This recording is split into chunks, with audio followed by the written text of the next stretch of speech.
Мэра Душанбе кандидатом в сенаторы Таджикистана выдвинула состоявшаяся сегодня сессия столичного маджлиса народных депутатов. Мэр Душанбе Рустам Эмомали выдвинут в члены Верхней палаты парламента Таджикистана.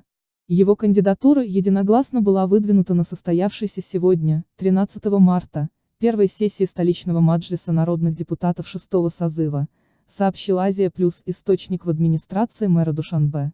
Рустам Эмомали в апреле 2017 года и марте текущего года был избран депутатом столичного маджлиса. Выборы новых членов Маджлиси Милли Маджлиси Оли Таджикистана состоятся 27 марта текущего года.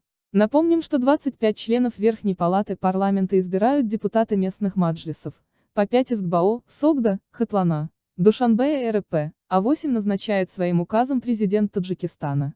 Экс-президенты Таджикистана по своему желанию могут стать пожизненным членом Верхней палаты парламента республики.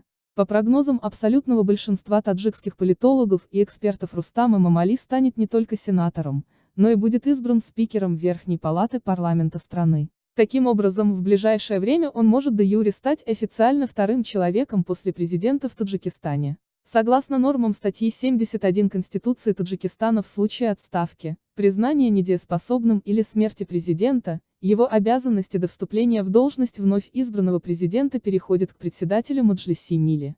В этих случаях в трехмесячный срок проводятся выборы президента.